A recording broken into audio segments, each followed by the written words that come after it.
Meteorologist Damon Matson. Damon, we've had quite a stretch of some tough weather. How is the rest of the day looking? Well, Mark, I can't say we're going to improve on what we have out there. That winter wonderland that we built up over the last day or so with the snowfall should stick around, because our next thing we're going to deal with here is the bitter cold air that is on the way for tonight into Wednesday. Now, in terms of any snowfall, well, the bulk of that precipitation has ended. It's been over since early this morning for most of the region. We have had some pockets of light flurries, light freezing drizzle close to the D.C. metro up towards central Maryland, but that little bit of light precipitation is quickly coming to an end as we start to dry things out and bring in that much drier, much colder air that we are expecting. Right now, those current temperatures aren't all that bad, but really we're at our warmest point of the day, if you will. From here on out, temperatures are going to tumble out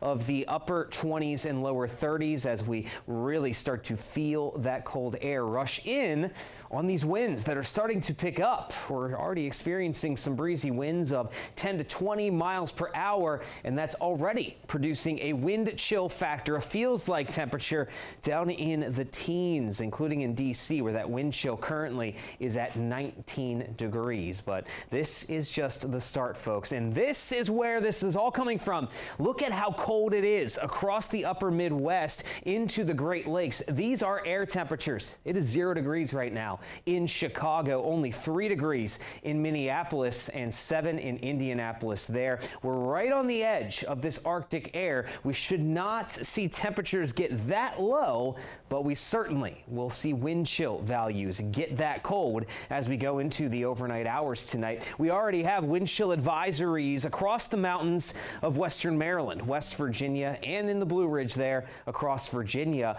that last through Wednesday afternoon. These advisories are likely to be expanded because check out how cold we are going to get here over the next 12 hours or so, folks. Just in the next few hours, we can expect to see those air temperatures tumble a good 5 degrees. We will all be in the lower to middle 20s by the 3 o'clock hour. And then as we get into the night tonight, 9 p.m., everybody already is down into the teens, 14 potentially in D.C., some single digits already popping up on the map there. And by early tomorrow morning, across the Shenandoah Valley into the Allegheny front, very likely we have air temperatures in the single digits. We may just hold on to 10, 11, 12 degrees along the I-95 corridor and through the D.C. metro. And this cold does not go anywhere as we roll on throughout much of the day tomorrow as well. But that's just the air temperature, folks. At the same time here, we are going to experience breezy winds, 15 to 25 miles per hour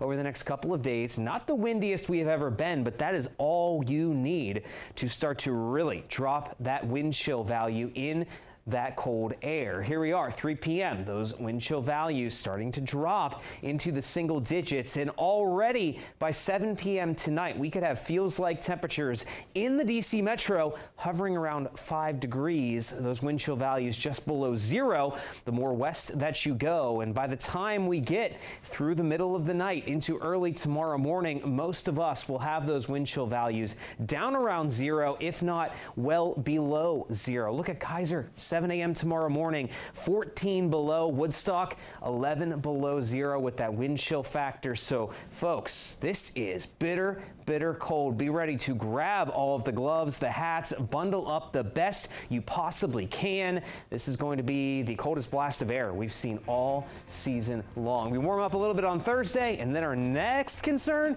toward the end of the week, we could see our next batch of snow. Coming up after the break, we'll have more news and weather, so be sure to stay tuned.